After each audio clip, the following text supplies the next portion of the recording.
Hey everybody, thank you so much for joining us at Girls Rising's Virtual Connect. Today's panel discussion is with Pamela Stewart, SVP at Coca Cola and Chairman of the Board at Glaad. We also have Quinn Cullen, who's a junior at North Shore High School, and Max Mole, who is a 7th grader at Finley Middle School in Glen Cove. The conversation is fantastic. You don't want to miss it. I will let you know that we had a problem with our IT department. I am the head of the IT department, and the IT department failed at the beginning of this interview. So we are going to start where Pamela is fielding a question from Kristen, how Glaad and Coca-Cola shifted gears to meet the pandemic crisis and what they're doing to sort of stay focused and stay productive and stay on task. So without further ado, here we go. Everybody's feeling, what are they experiencing? That plus we're actually making sure that we keep these connections from a social standpoint. So we do the temperature check with social and through social media, making sure everyone's okay. And then we have these major events where we get together and really have really interesting dialogue of what do you need right now? Is there anything that you need? And we're raising funding also for people who find themselves needing meals, needing their rent paid. So there are a few things. So for the basic necessities, raising funding. The second is creating groups, for lack of a better term, chat groups to do temperature checks on people's mental health and physical health. And then the third is making sure that we have different check-in events where we can talk and catch up with each other just beyond just the mental or physical health. So those are some of the things we're doing. Outside of that as well, with Glaad, we are making sure that we connect to all of the other LGBTQ organizations to get a temperature check on them. Yeah. Because as you know, with a pandemic, this is unprecedented. People are impacted in a lot of different ways. And we're making sure that on the other side of that, that a lot of the organizations that are there for everyone else continue to thrive. Yeah. Right. It's amazing. How has your head shifted? Yes. From prior to, whatever you were doing and working on, and now Coca-Cola, even, both places, Coca-Cola and Glaad, all these huge, you're heading in one direction, full steam ahead. I know with Glaad, the awards were only minutes away. Yes. And I'm sure Coca-Cola, there are huge things. Now, where's most of your energy being focused right this minute at work?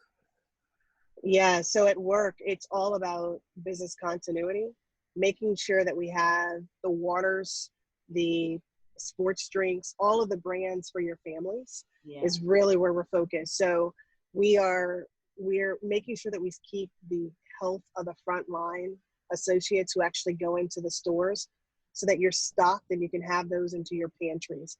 And so that's the number one focus. The number two focus is to make sure that the same people we're talking about, everybody needs to know that it's going to be okay.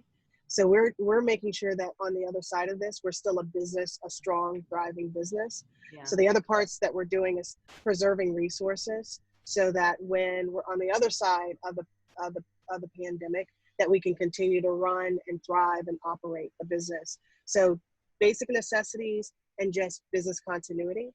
From a personal standpoint for Glaad, the same thing. So preserving resources, but also making sure that we can help all other LGBTQ organizations thrive and survive the pandemic. And so making sure that we are a leadership voice in that and continuing the core work. So just like at my normal career job, we're continuing the core work. And the core work for Glaad is making sure that places are safe and accepting of LGBTQ community. And so our programming work on that is pretty important. And the other side of it for Glaad in particular is the election is still going on. We're still having primaries. We're still voting to make sure that people can be safe in their own skin. And so we're really infused on making sure that the news knows the facts in the proper way for 503C. Yeah, that's great. Pamela, I'm sorry, Chris. Pamela, I was wondering, how does it seems like the focus on the core work is really kind of business as usual, almost, in the way that you've kept the focus on those things that the company and Glaad have always held most important. How has it been shifting, though, with execution? Because all of a sudden, the things like Kristen was saying, things that you had in motion, like the awards and any sort of campaigns for Coca Cola that maybe were in motion. How did you find yourself sort of saying, okay, everything has changed, nothing has changed. How do we keep going? Like, how do we stay positive? How do we, and you're not getting a whole lot of federal guidance either. So no, how do you sort of, put all of that together and keep moving in this whole, it's like the Wild West, really. It is. So the way that we're doing it is, you're right, the messaging has changed. We had major campaigns. You think about it, we're one of the largest Olympic partners. Right. We're one of the of these, we're one of the official sponsors of the NCAA. We're one of the official sponsors of Major League Soccer. We have numbers of teams, although we don't sponsor officially the NFL. We have large parts of teams and athletes that we sponsor across the board. So business as usual would probably be a misrepresentation on our side. What really is the case is that we've taken and really considered our tone of message. Right. So in a time right now when we were going to launch tons of brands, tons of new innovation, going back to the basics will be important.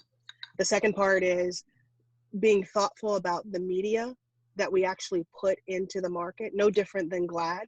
Right. Being really thoughtful about the tone of the media.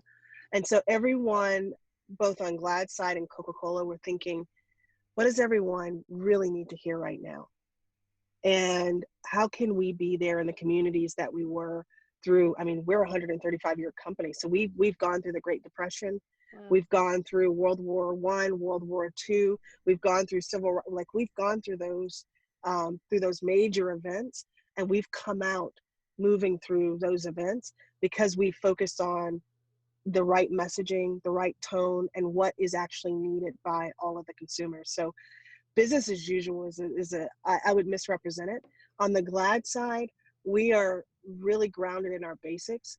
And so I talked about the election period. That's a big point for us, and making sure that the media represents the positions properly. The second piece is, you're right, the Glaad Media Awards. I think Kristen said it. The Glaad Media Awards, we were days from the Glaad Media Awards, literally days, and that's no longer there. So how do we make sure in this world of intensified streaming services that our stories are told accurately and visibly? Because people haven't stopped looking at media. It's intensified. So I believe our role is even more important. Certainly Sarah Kate, who is our fearless CEO, believes the same and is working in behind the scenes on that with her staff. Right. So I have one more question I want to ask. Sure. And then we want to bring the kids in too, if you all want to. I would love that. Yeah.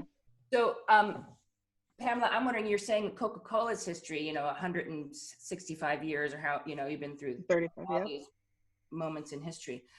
How, though, have you, as a Black queer woman, the things that you've had to overcome to get to where you are, to be a senior vice president of Coca-Cola, to be the chairman of the board,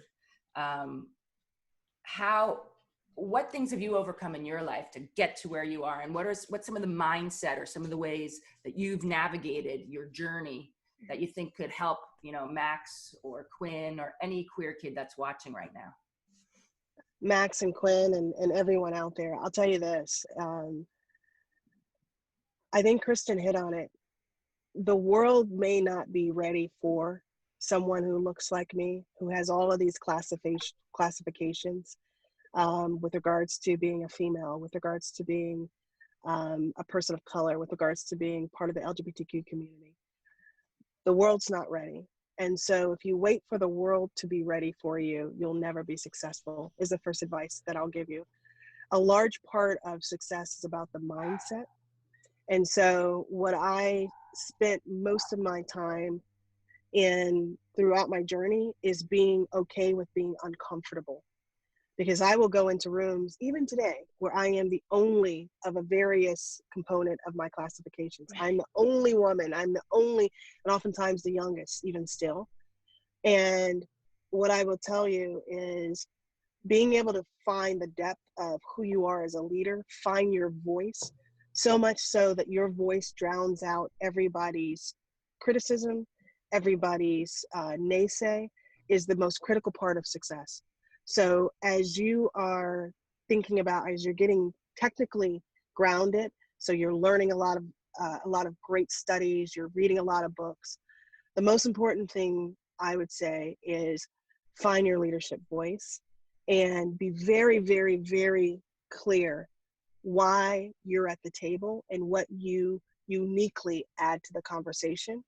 And so be very comfortable with the uncomfortable, because don't wait for people to get ready for you. If you wait for people to be ready for a woman to lead the country, for a Black female to head Coca Cola one day, for a queer lesbian to be in the rooms leading the voice, that will never happen where people will feel comfortable. And so to your point, Kristen, I have the mindset that my voice matters, that the decisions I can make are sound and powerful, and that I can make a difference.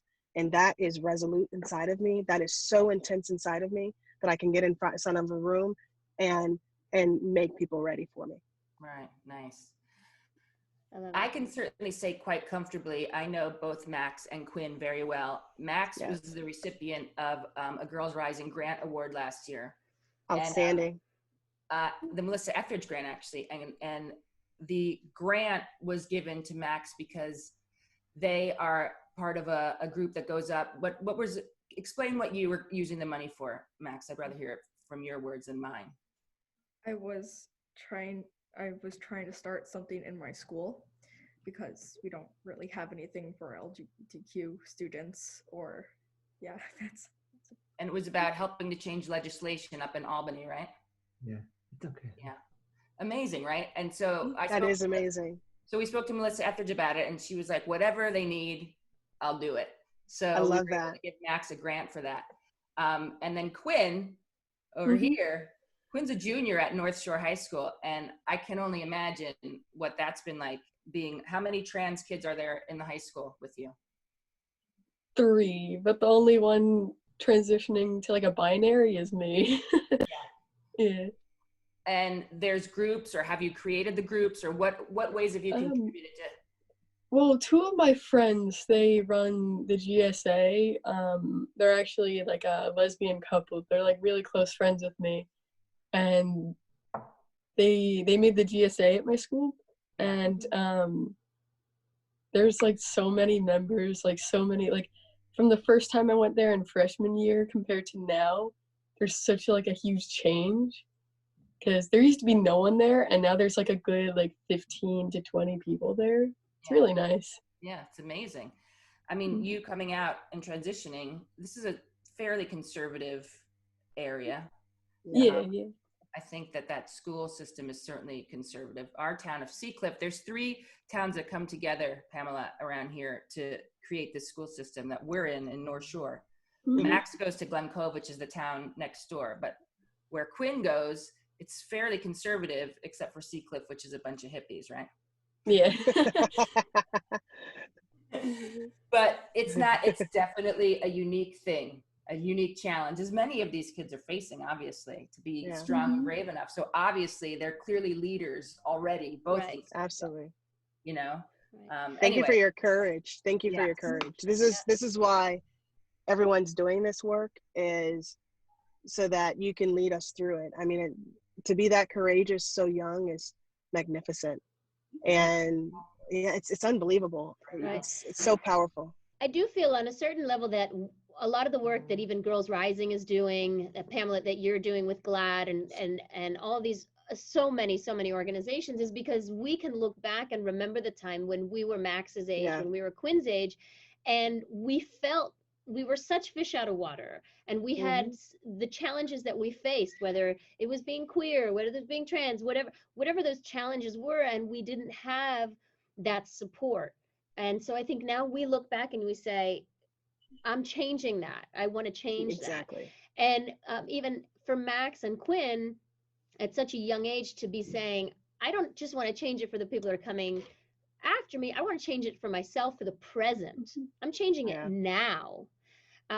Quinn and Max, what are some of the messages that you feel are there things that you wish you would be seeing or hearing from society that, that the grownups around you, either they just don't get, or that there's something that you want to be able to, that you wish you could hear, that would make your journey a little easier, even especially in this kind of weird time where we're all disconnected but connected virtually? Is there something that you wish you could share or hear from the outside?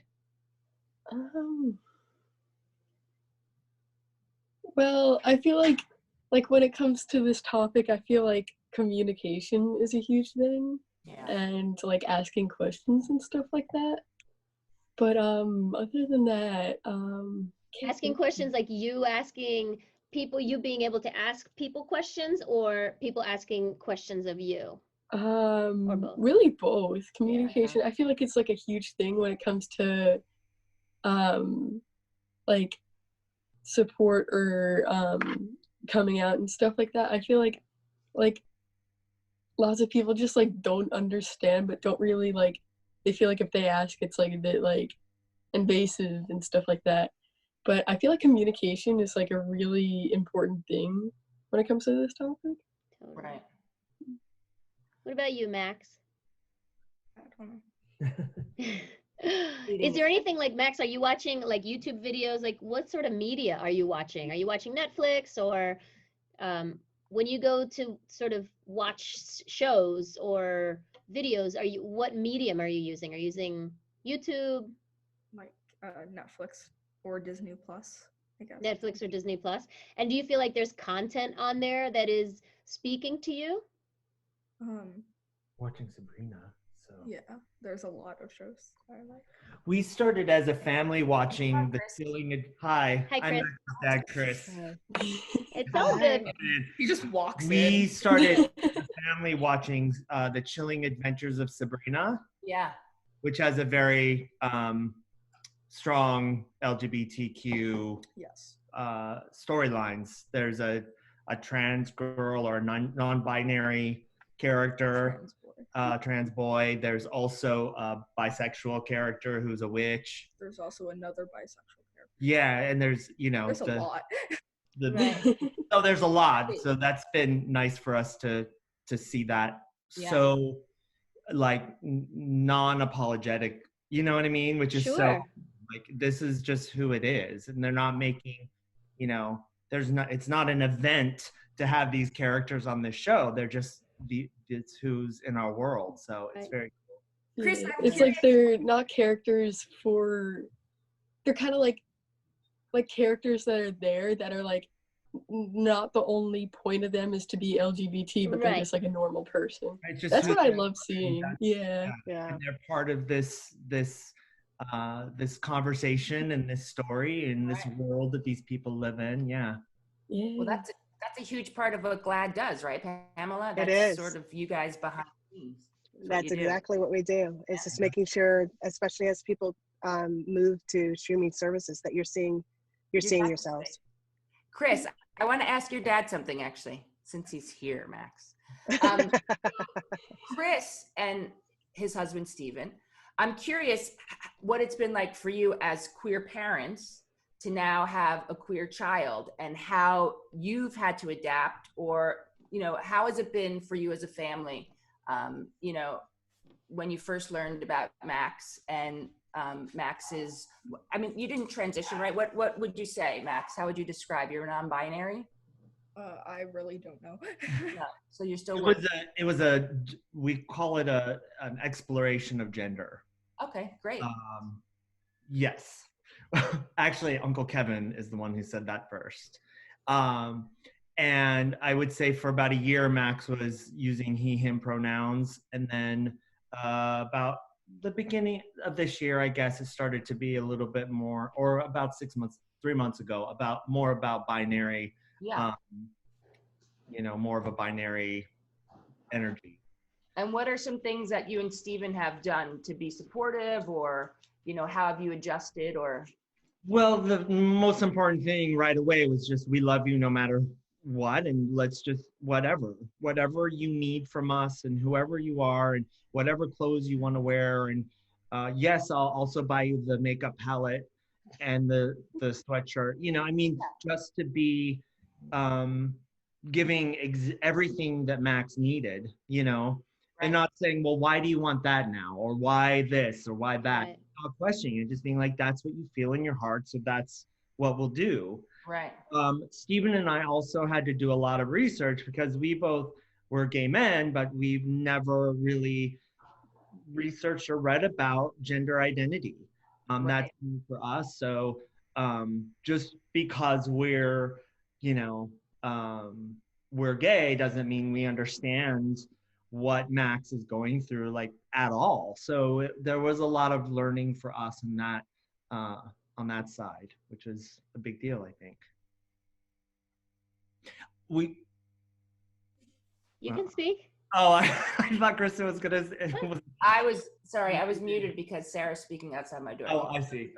So I think that's really just been it. Just, Stephen came from a family that was maybe a little less supportive. Mine was kind of a middle road, like, oh, it's a phase kind of attitude. And so we both wanted to make sure that Max never felt that way, that we accept and love, and who you are is who you are. Right. That's the number one. Great. Beautiful. Nice. But no piercings on your face.